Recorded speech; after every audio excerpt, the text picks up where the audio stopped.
Goal of this video is to go over one way to build a camera trap. I think this is the easiest and most straightforward way to do so.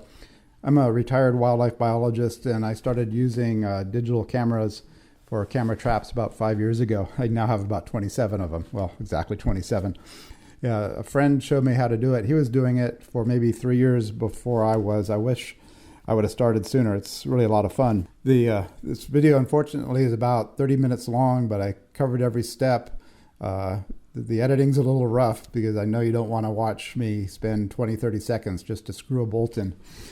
So it jumps around a little bit. I'm going to try to keep it simple, and I'll put links to the parts list down below.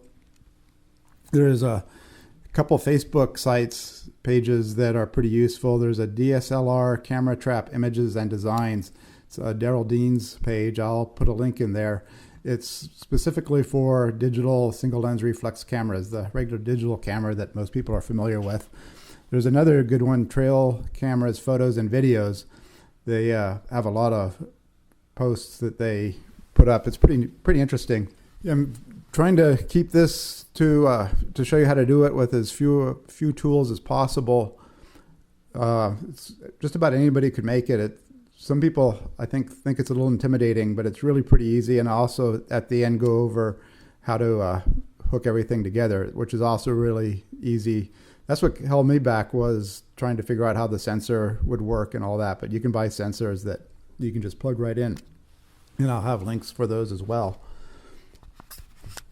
I was hoping this video would be about 10 or 15 minutes. Turns out it's closer to 50. The goal is to have it so that anybody can follow along, even if they aren't very handy, and end up with a camera trap. There's a link to a PDF below that shows all the steps, so it might be easier just to click on that and follow along in the PDF. But this video, if you can bear through it, will show you everything. I did forget to add tin snips to the parts list. And the volume does jump around a lot because it was recorded different days and the microphone is on the camera. And I keep forgetting, if I look away or look down, then it doesn't pick it up very good. Originally, I was going to show how to make battery packs and use the dummy batteries so that the camera and the flashes and the motion sensor can all be powered by external battery packs. But to keep it simple, I'm not going to do that in this video. I'll probably make a separate video later to show that. The Godox CT16 receivers and transmitters will last a couple months on the AAA batteries. The TRL, with an alkaline battery, will last, I think, at least a month, maybe longer. Could be a lot longer. I never really tried it. So the cameras that work good with the internal batteries are Canon 60Ds and 70Ds. I assume the 80 and 90Ds will last just as long. They use the same battery.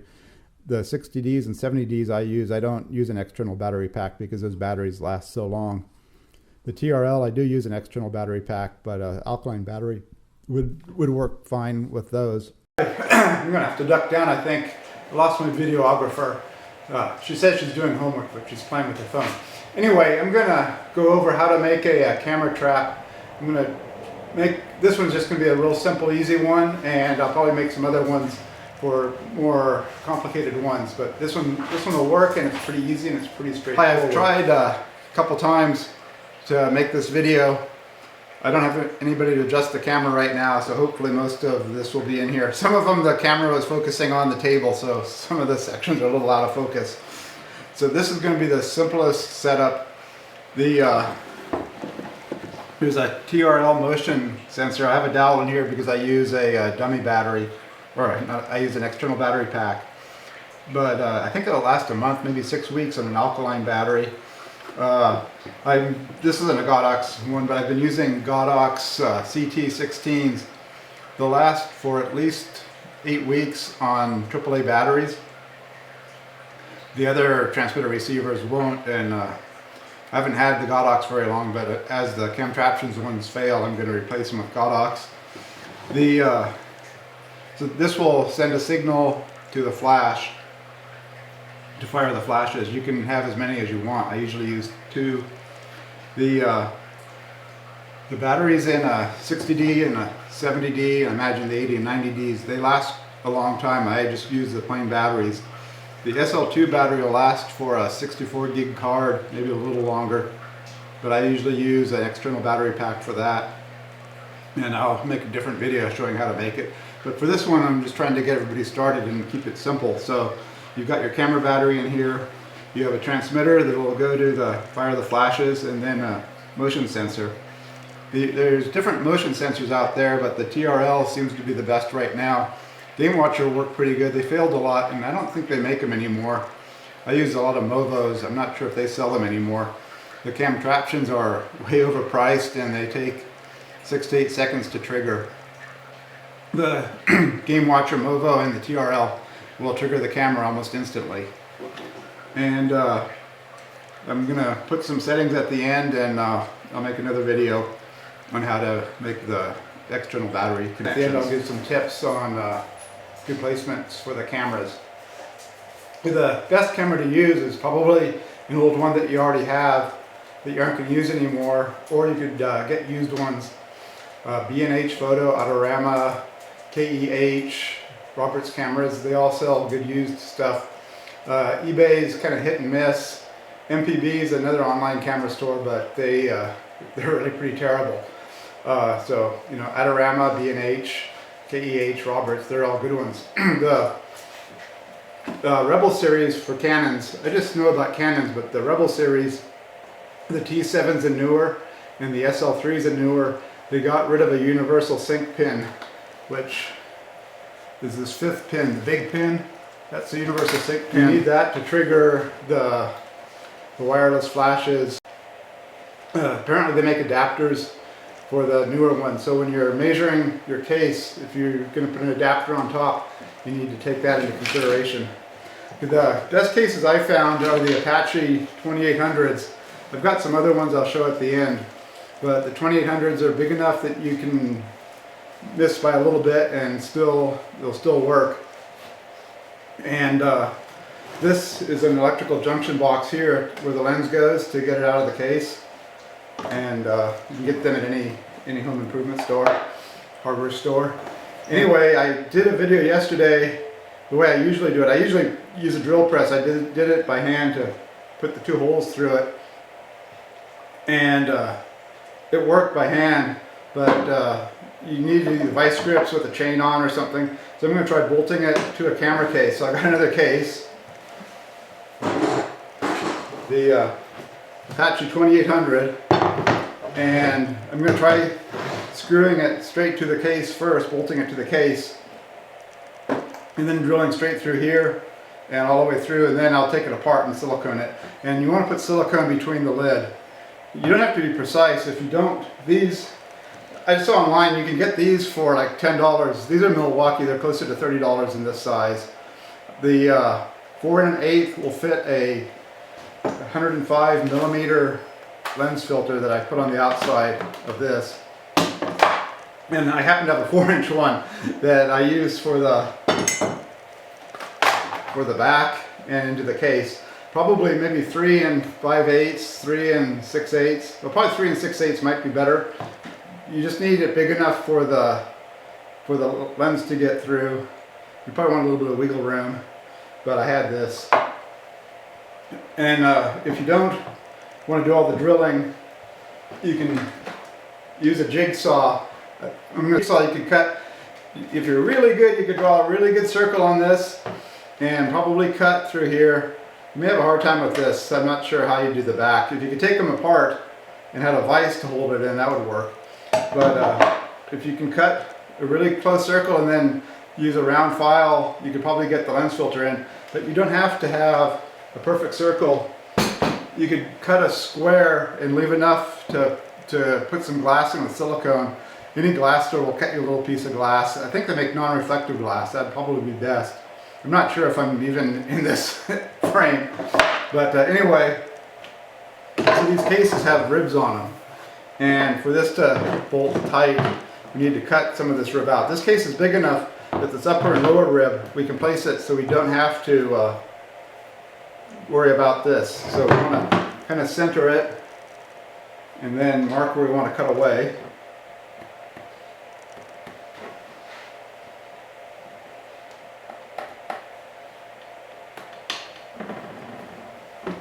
I'm going to use a utility knife. They're really sharp, so you want to be careful that it doesn't slip and cut your hand. You'll get blood all over your garage. Going and get it smooth with that knife. I'm going to use a Farrier file, horseshoe file. It's got a really rough edge here. It'll cut it away quick. But if you didn't want to, you could buy a smaller file, get the coarse as one as possible, or you could just use keep whittling away with the knife. It doesn't have to be perfect because the silicone will kind of seal up slight imperfections.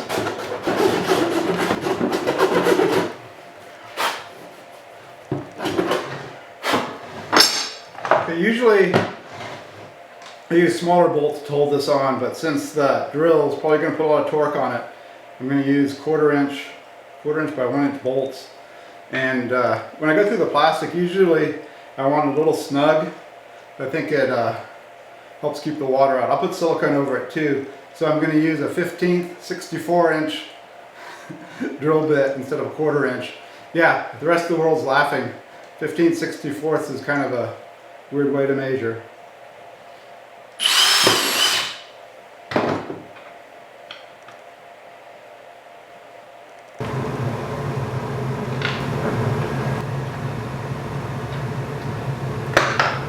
These Apache cases are about $30 at Harbor Freight. They're almost identical to the Pelican 1800, which I don't know, it's crazy expensive. Maybe 60 bucks, maybe even more.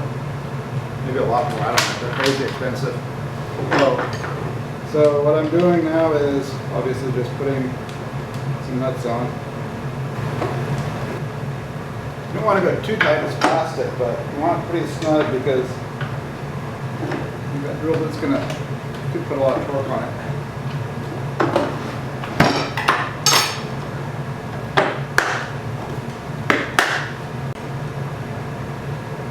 I measured the center by using a straight edge and where the pencils intersect. Put a little pilot hole just so it won't bounce around, and we'll see what happens.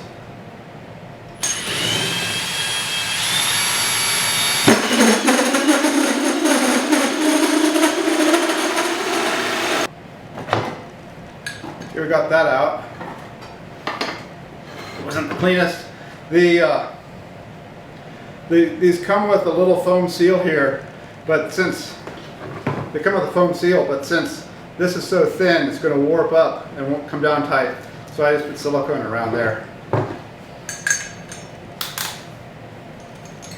Yeah, this would be a lot easier to do with two people, one person to hold it and the other person to drill it. But my videographer is playing on her phone. It's my daughter. Okay.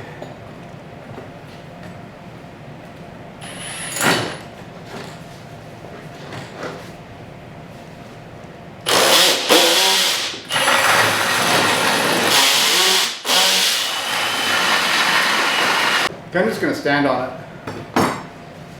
In case you're wondering, it's a lot easier to stand on it with your feet. It's probably the way to go. So anyway, I'm going to sand it a little bit and then put some silicone on it and reattach it. These screws that come with it will split the case. It's been that way for a couple of years. I'm surprised they haven't fixed it. Anyway, when you get these, you might want to pick up number 8 5/8. Yeah, number 8 5/8 sheet metal screws. They seem to work pretty good. And work up the plastic. I've made over 30 of these boxes. I have 27 cameras. It's kind of addictive, so you might want to go ahead and just buy the more expensive hole saws. Yeah, I've been doing this for about 5 years, and I have a friend, he's been doing it for a lot longer, and I just kept delaying because I thought it would be complicated, but it's really very simple. Yeah, Tim's made a lot of these, so I was off to a really good head start. And most of what I'm doing is following his basic plan. And he used, and so do I, sewer tubes for the flashes. I'll show you how to make those. I've seen people do everything from using Ziploc bags to smaller camera cases. The tubes, this is what they look like. It holds the flash perfectly.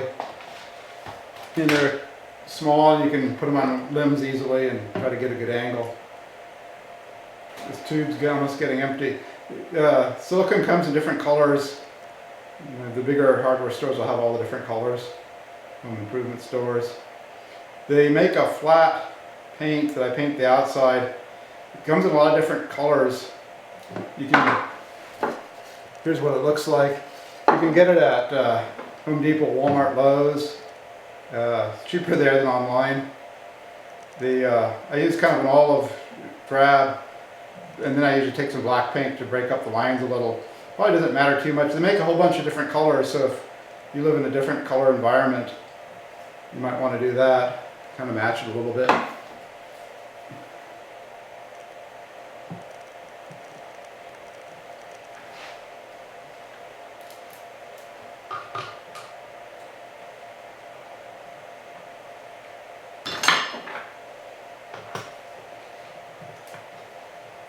Silicone on this. In this video, I'm sure it's going to jump around a lot and probably look like crap, but my goal is just to show one way to make these camera traps. Daryl Dean's got a Facebook page that has some PDFs on how to make them, how he makes them. His are a little bit nicer. His Facebook page is DSLR Camera Trap Images and Designs. And there's also a trail camera photo and video that's a good Facebook page. It's got a lot of pictures of what people have gotten. Daryl's has more on how to make them. It's really a lot of fun. If you get started and run into any trouble, I think you can leave comments on the YouTube and I'll answer them. And if you also have questions at Daryl's Facebook page, DSLR Camera Trap Images and Designs, people ask questions all the time and people always come up with answers, so don't feel like you'll get started and just be kind of left out there.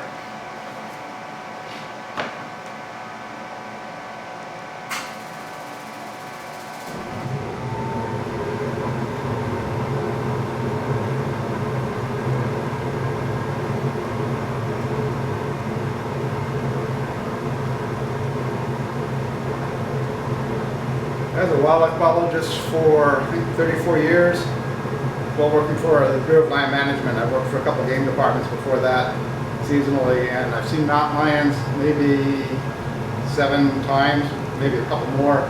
Just walking around, never got good pictures. And with camera traps, if you have mountain lions, you can get good pictures. I'll see if I can figure out how to post them in the video. But bears are pretty easy.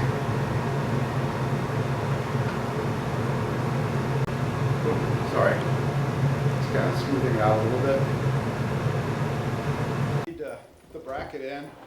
So this is a 5-inch bracket, and it's longer. And then you can't see it. Oh, this is a 5-inch bracket, and it's kind of long.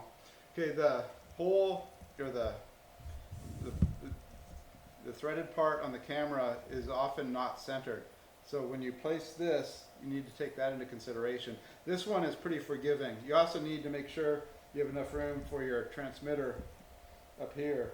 But the 2800's got plenty of room. Some of the smaller ones you'll have to pay a little bit more attention to. Anyway, so turn it upside down, and you want the camera a little bit, the lens a little bit above the bottom of this, because you're going to want to focus it and change the zoom in and out, so you need a little bit of room. So somewhere around here is a good place to cut it. And I'm just going to use a hacksaw. Cut it with a hacksaw.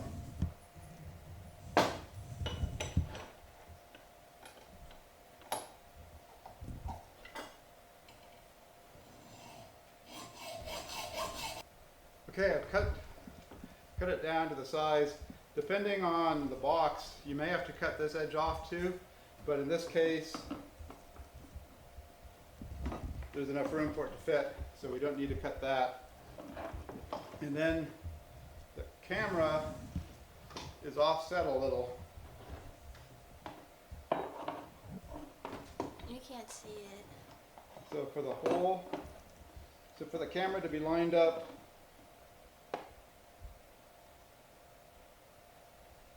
we're going to need the bracket somewhere right about here.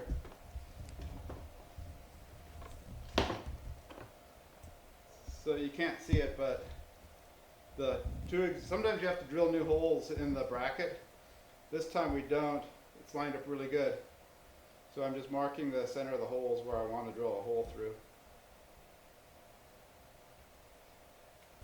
Okay, ideally you want the camera lens as close to the outer filter as possible, because if you get dirt on it, dust on it, water drops on it, the closer you are, the more it's going to focus through it, so you won't notice it. And so anyway, here's the bracket. I'm going to drill a few holes. I've just measured it. Because of the transmitter, the camera can't get any closer than this hole. So I'm going to put a few holes, 1/4 inch holes, between this hole and that hole.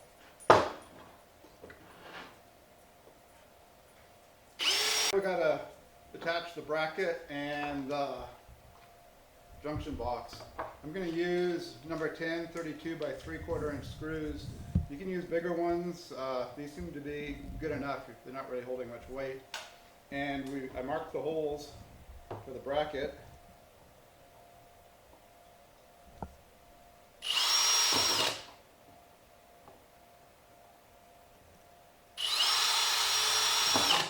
I like these holes a little bit bigger, a little bit smaller than the screw to make a really tight seal. And just in case that's not enough, I'm going to put silicone on. In this case, you probably don't need any silicone, but I'm going to do it anyway. You can get colored silicone. Any color is probably fine, but you know, I'm going to try to hide it. I'm going to paint the box with this camouflage paint. You can get it at Walmart, Home Depot, just about any place sells it. It's flat. It's works pretty good. I'm just going to use that dark green. If you use a green or a black box, if some of the paint scratches off, it's still going to be pretty well hidden. So anyway, I'm putting a little bit of, I think I'll put it on the outside, a little bit of silicone over these holes. And let's start with the screw on the outside. I was smart to put some rubber gloves on because silicone gets bracket bolts. Okay, now I want an opening for the cable because I'm going to use a laptop to do the camera settings. If you're going to use external flashes and you wanted them wired, you do this too. I'm going to, this 11/16 bit, right through the seam, and then a utility knife to cut the extra plastic off.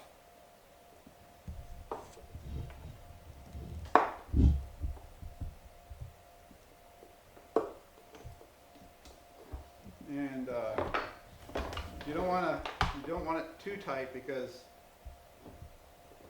potentially you could break the cable with the case when it goes on tight. It's a little too snug. Okay, this goes in, and then now this is, so I can pull the cable a little bit, so I'm sure it's not too tight. So I think this is about perfect. And you know, again, if you wanted flashes, you could drill a couple more. 105mm lens filter. I'm not going to put it on just yet because I'm going to let the silicone dry. It usually takes overnight. But it would go in here, and sometimes this is so close that you can just screw it on by hand and it sticks. And then sometimes you got to put a little bit of hot glue or silicone on to hold it. And sometimes you got to file it to make it fit. I make a little hood. It helps keep water off the lens filter, and I think it probably helps with the sun. I hold it on with Velcro. Usually hot glue the Velcro to this side, and it sticks really good to this metal, so I've just used the regular adhesive on the Velcro. It's really useful to pick either the prickly side or the soft side and make all your camera traps the same. That way if you make more of them, they're interchangeable. And so like I use the fuzzy side down, the soft side down, and the prickly side up. And anyway, this is some kind of roofing shingle replacement. It's in home improvement stores by the shingles. Lowe's used to sell colored ones that were brown, which were really good. This is the color that it came. Lately I haven't seen them there, so I had to get the silver and just paint it. Anyway, I drew a line. It's about 5 inches, so I'm just going to cut with tin snips.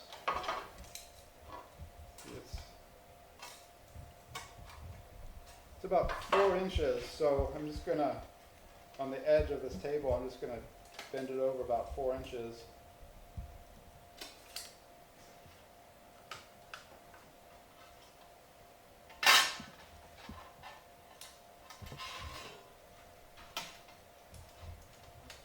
Doesn't have to be precise, and it'll probably get messed up by bears anyway. So, anyway, this is about 4 inches, and it should fit over here. So after the, should have been a little bit wider, I suppose. Anyway, after the silicone dries, I'm going to paint everything and then put Velcro on here. And then, depending on the sensor, you're going to have more cutting. The TLR sensor, which is, this is a TLR, these are about 125, maybe a little more. You can get them programmed. When you order them, you can ask them to program, you would set these dip switches to what you have. One's like day, one's night. I like it both day and night. You can have it take so many pictures after it's triggered. I prefer to have it take maybe 5 pictures, wait a second, and then if there's still motion, to take 5 more and keep doing that as long as there's motion. The Movo trigger will just keep firing continuously, which that's also good. The Camtraptions one, which you'd have to either use a receiver, you can't wire it directly inside the box, which is a big limitation. Plus, this takes 6 to 8 seconds after an animal walks by, and a lot of times the animal will be completely gone before it starts taking pictures. So the fast ones are the Game Watcher, which I'm not sure if they make them anymore. They're about $45 when they used to make them. The TRL, which is about $125. The Movo, if you can find them.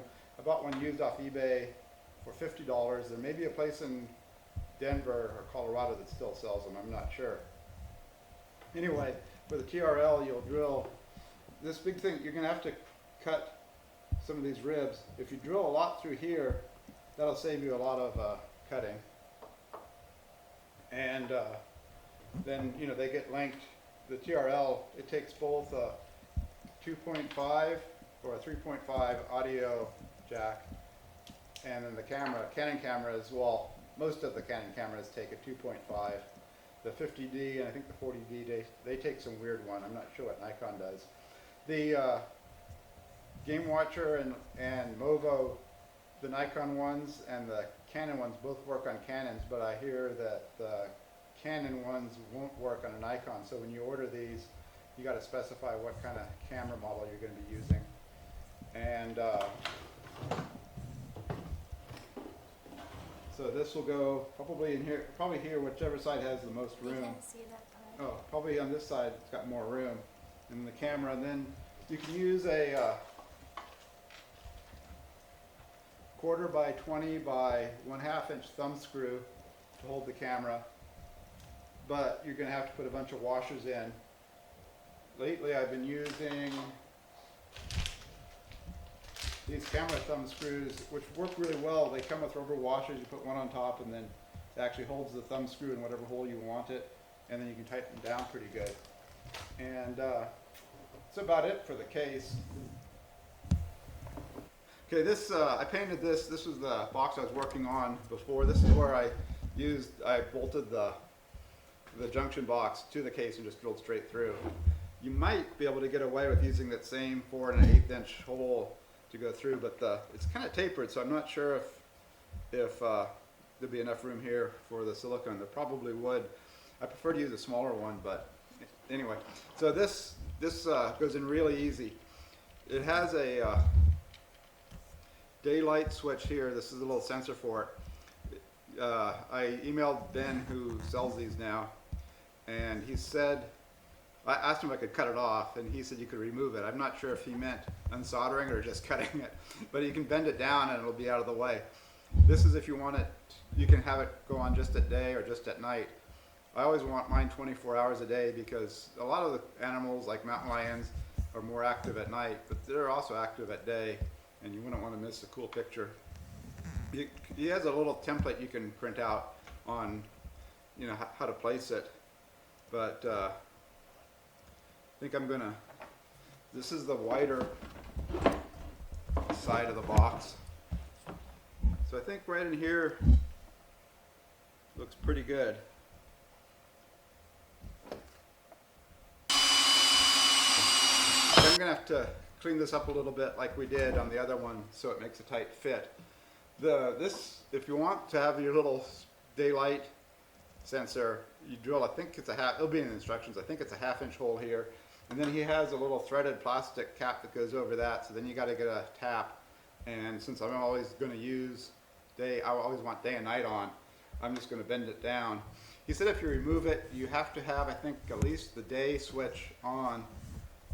But if you turn both day and night on and remove it, it's supposed to work. It's $125, and I'm not gonna rip it out just yet. And okay, I don't have a lot of room here to cut with that knife. Since I have a pretty coarse file, I'm just gonna file it. If you had a really sharp blade and the utility knife, and you could cut that out, but might be worth getting a coarse file.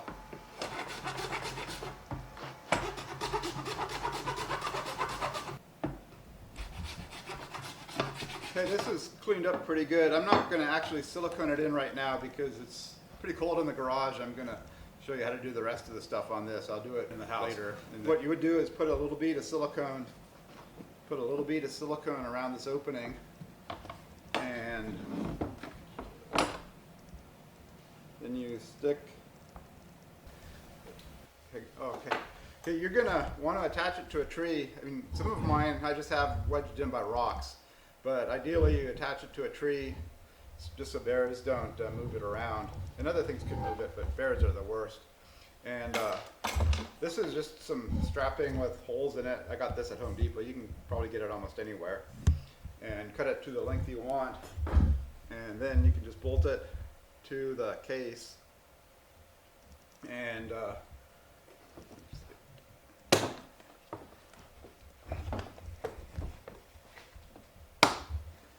you can just bolt it to the case. You don't want these bolts to come out too far because, well, in this case, they're going to clear the camera. But depending on the case and the camera placement, you don't want them to bump into the camera. And the other option is to bolt the camera strap straight to the case. I've just started doing this. I noticed Tim was doing it, so I started doing it, and it's easier to set up, and I think you can, in many cases, you can get it tighter. Although you can get it tight with the other way too. So you'll need a ratchet strap. And this one broke, so I just tied it. But these work pretty good. You want the ratchet one. They make some where you just pull through, but I can't get them tight enough, so the ratchet strap is really the way to go. Okay, this case has got so much room that it's not going to be too critical where we put the bolts. I'll always put them up high. That way, it just seems like that's the better way to go. And also, you can, when it's against a tree, you can put a little rock or piece of bark or a stick in to move it up a little and to move it down a little, depending on which side.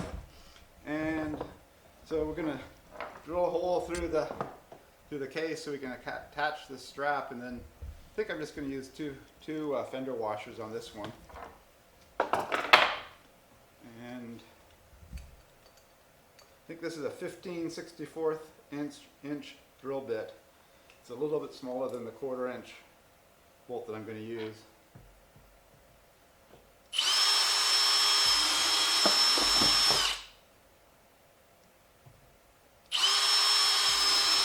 So when you put the strap on, you don't want it too close here, or you're going to have a hard time making the bend. This one broke, so I tied it, but when it comes like this, you'll probably have enough room if you go through there. But anyway, So kind of locate where you're going to want the strap to screw down to. And it'd probably be better to take something hot and drill a hole or burn a hole through it. But I'm just going to cut a hole. Okay, I'm going to put one screw in first, one bolt in first, just so I can stretch it tight for the other one. And in this case, I am going to put a little bit of silicone in.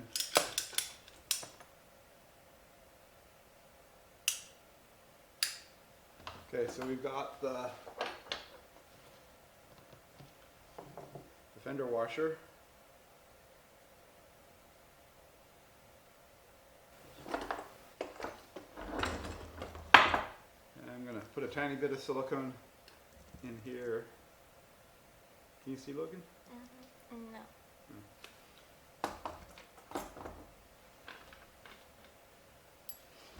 So I put a little bit of silicone in there, and I'm going to put another fender washer on, and another nut.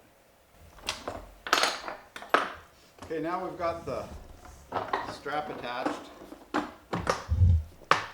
you find yourself a tree, and just loop this around, and then ratchet it in. Okay, I'm going to go ahead and put the Velcro on. The other day we cut this with tin snips and I can't find that one. This was an existing one.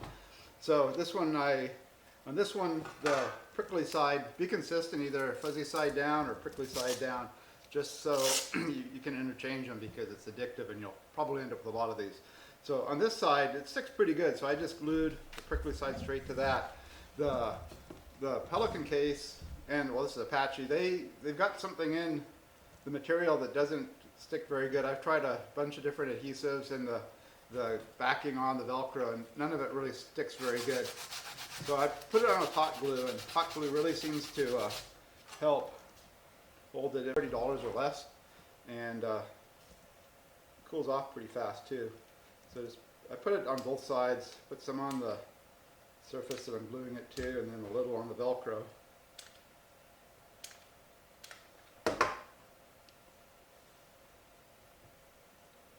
And then I push it down with something flat and hard. 5mm lens filter, and you could also just use plain glass. Sometimes I put in a little bit of silicone to hold it in, and this one maybe stick on its own. Stabilization, the lens, most lenses do. You want to turn off the image stabilization. Then you want to focus the focal point. I set them all so it's only the center focal point.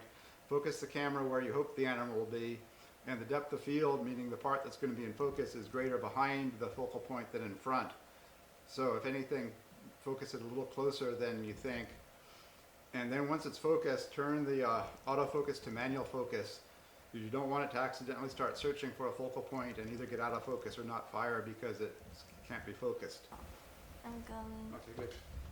Okay, I got the batteries in there, and I use the laptop to adjust the aperture, shutter speed, and ISO, and also you can take pictures so you can kind of check the exposure and check the framing of the picture. All the Canon cameras that I know of, except for the SL2, the little USB ports on this side.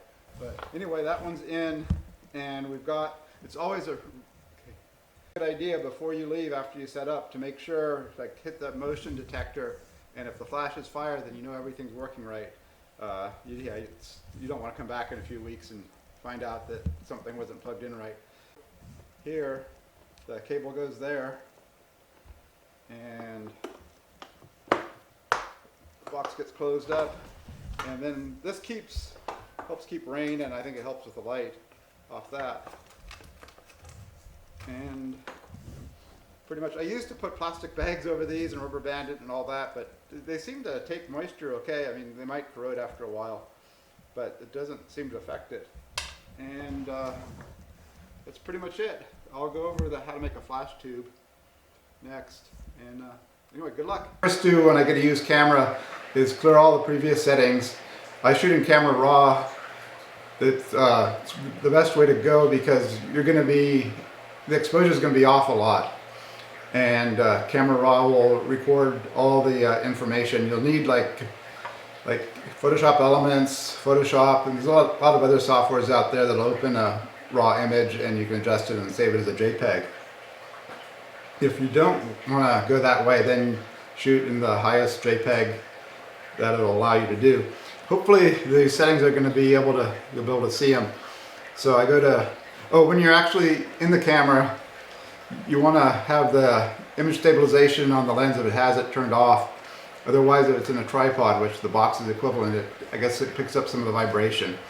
And when you focus, use the autofocus, and then when you get the focus switch to manual. The Canon lenses, they seem to come in and out of focus.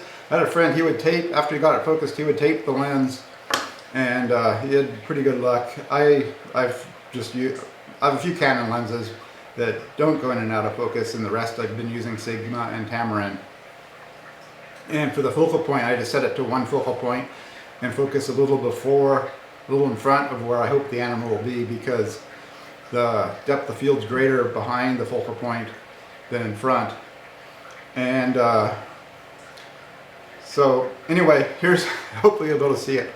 So go to menu,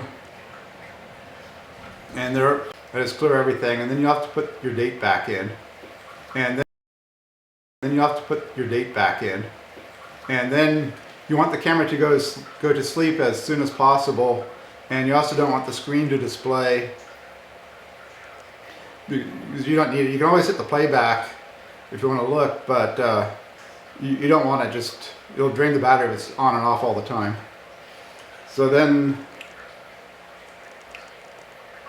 you go to the auto power off, and turn it to the lowest setting. The Nikon, I'm sure, has all the same things. They're probably in different places, but to have it power off as soon as possible. For the image quality, I just go to Camera Raw, but like I said, if you don't want to mess with the software, then you shoot in the highest resolution JPEG, but you'll get a lot better images if you use Camera Raw. The 60Ds, 70Ds, all those, they'll remember your settings. Well, this remembers all the settings except for the screen. Every time you open the SD card or the battery compartment, it'll reset. So when you take a picture, it'll automatically display this or the picture, depends on which mode you select. And that's going to drain the battery a lot quicker. So every time you open the battery card, little pocket, then you have to take a picture, and then before it, while it's still showing, then hit the display button up here. And now when you take a picture,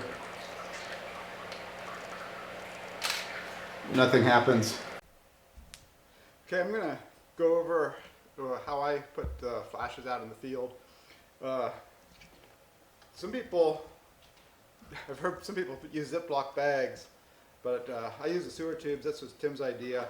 I've also seen where people use small camera boxes, like a Harbor Freight, and just put a bracket in and put the flash in like that. This is that Godox CT16. So if you used alkaline batteries, I try to use rechargeable batteries. If you used alkaline batteries, you would not need this extra battery pack. But I'm going to go ahead and probably make one for an extra battery pack. This tube's about, I think, 11 to 12 inches long. These caps here, it's a solid end cap. They used to be about $5 or $6. Now they're $20. So I've started just cutting this the acrylic and then attaching it just to the end of a tube. I tried silicone, a few of them popped off. I tried hot glue. I think the silicone worked better. And the last thing I tried was the PVC cement, like you would use to glue PVC fittings. This is ABS plastic, and guy at Home Depot said they actually make a glue for ABS plastic, but I had the PVC glue, so I used that, and it seems to stick to this Lexan clear acrylic. And I was wondering if it was getting too hot in here and just popping those ends off. So I drilled with the smallest drill bit I had. I drilled a little hole through these end caps, and I don't know if that helped or not. And if you want to hang it, you can get these small rig, which they'll work for a while outside. And these clamps here, you can get at Home Depot for a couple dollars. These, I think, when I got them, were like $15 at B&H Photo. They initially they work really good, but after a while the end ones will not lock. So you can still hang it, but then you gotta usually put something in it, like wire it somehow so it'll maintain the angle. So these are pretty easy to make. Oh, this is the rubber end cap. I've seen these at Home Depot. I haven't seen them at Lowe's. They're still about $5, $7, and you can put them on tight with this clamp. So bears usually don't mess with it. I've had a few bears actually chew through this and finally pry it off, but usually the bears leave it alone. This one is a little bit longer because I have a extra battery pack. And if you use the extra battery pack, I think it fires all the batteries at once, so the power setting can be a lot less than you normally would have. I think I was down to like 1/16 power with this, where maybe before I was at maybe 1/4 power -7. And so you need it a little bit longer if you're going to put this in. And it works good for the flash. This just goes to the flash. And this goes to that US or PC port. And I think some of the SB28s don't have that port, but I think most of them do. I think they make them for the US and they make them for the rest of the world. And okay, I'm further away than I have been, so I'll try to talk louder. Okay, this garbage can is a perfect way to hold this pipe. You need, if you're going to use the PVC glue, you're going to have a pretty smooth cut. You can probably file it down too if you think it's still a little bit rough. So I'm going to make a longer one, so I'm going to mark it off at 13 inches.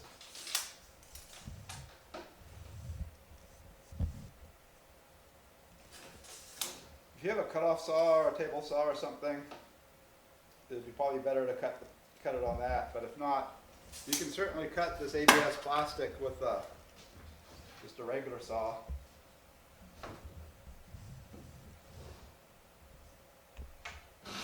You want to mark it quite a few places so you can keep the saw straight as you're coming down. Okay, we need a piece of Lexan to go over the end of this pipe. I've always done it on a drill press. It didn't work without a pilot hole. We're going to try it with a pilot hole. This is probably a lot of weight for a little handheld electric or battery powered drill to move, but we'll give it a go.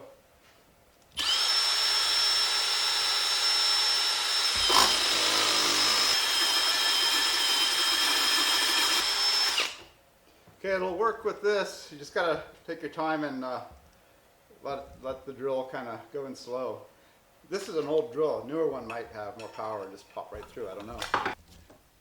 Okay, now that we got that, we got to do something with this hole. That was a 4 3/4 inch hole saw. The hardware store didn't carry that off size. I had to order online. Putting some hot glue to seal that hole. Hopefully it'll work. Okay, now we got to attach it to the sewer tube. I painted that olive drab green just to kind of camouflage it. Okay, this end is pretty smooth.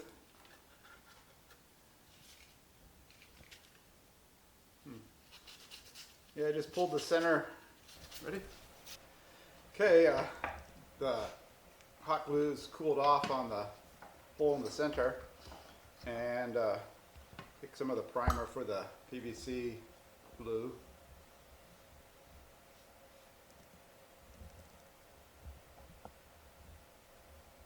And now the glue itself.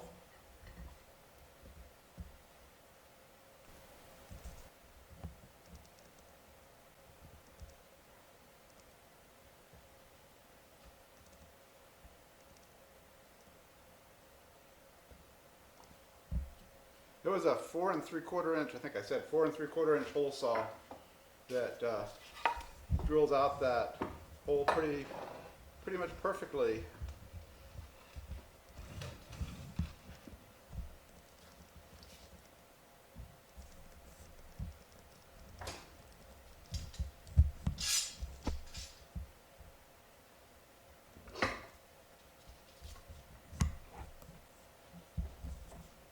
When you start using the clamp, and as it goes down, the plastic's going to want to move around a little. So I want it pretty snug, but, and it moved.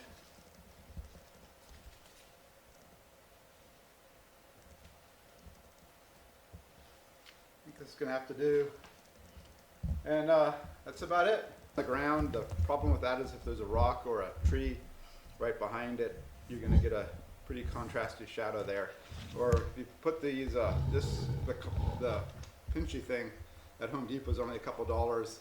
This, I forget what they're called. I'll put a link in it. It's a small rig, which most of the small rig stuff I'm not too impressed with, but this one works for a while. And you can angle the flash however you want. You can hang it from a branch. The problem I found with these are made for interior use, but initially where these two ends will lock, and after a while they won't lock, so it is kind of a problem. For a dummy battery, if you want to extend the battery life, hopefully this is showing it. You take the battery out, you can order these online, they're pretty inexpensive. And there's like a little window here to let the cable out for the dummy battery. So put the dummy battery in, and then close it, and then you need power. And this is a F970 battery adapter plate. It works pretty good. The smallest cases, it's a little bit longer than some, but it works good.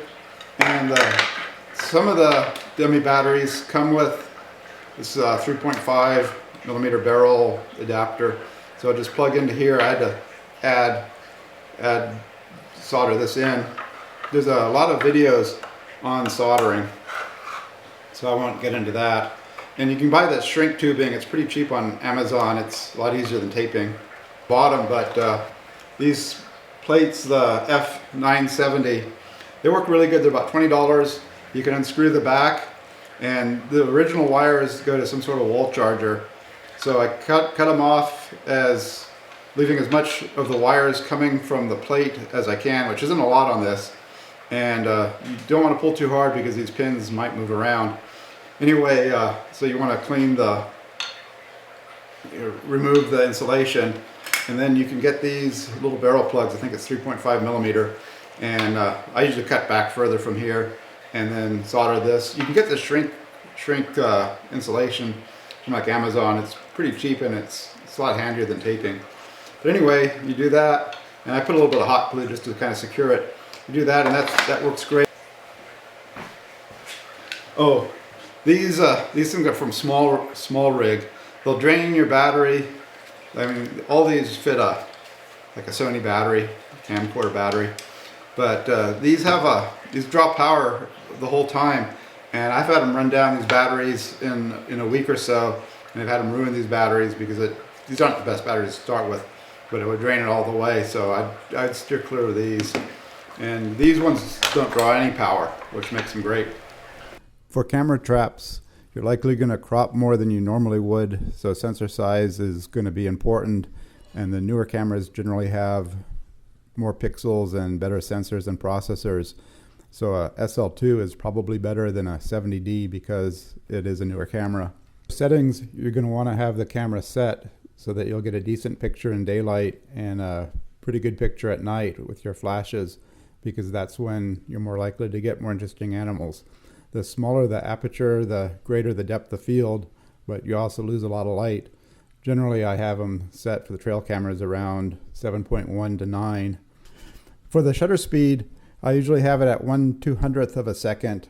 That's the sync speed for most Canon cameras. You could go to 1/250th of a second and still not see any of the shutter blades, but if you go much higher for a Canon camera, they'll start to creep in. So 1/200th to 1/250 is a good spot. For ISO, I usually try to have it around 400, 5, 640, somewhere in there. The lower the ISO, the less noise you're going to get, but because it's going to be in darker areas, you're going to need to bump up the ISO. Water sources are always a good place to locate cameras. Most animals will visit water sources. If you live in a drier area, that's even better. The best places I found are if you find a game trail that's off of a main trail, That's always a good spot near the water source or right on the water. A lot of animals like to cross logs, so if you can set up on a log, that's also an excellent place. Mountain lions and bobcats seem to really like the bases of cliffs or rock outcrops. If you stumble across a dead animal like a deer or a cow or a feral horse, those are also great. Mountain lions, bears will often come into those. I used to make a mistake after a week. If nothing came in, I'd usually pick the cameras up, but bears will come in later and eat stuff that's pretty disgusting. So I would just leave it there. The agency that I worked for would put trail cameras out, and sometimes they'd get stolen. I haven't had any of my personal cameras stolen, but I put them in more hidden spots. Although some of the agency cameras I thought were hidden pretty good. The 35 millimeter cameras, well, any of the cameras, you can lock with a cable. You can go to a bike store, buy bike lock cables. Those work pretty good. Obviously, your case is plastic, so somebody could cut them with a hacksaw, but I've done that.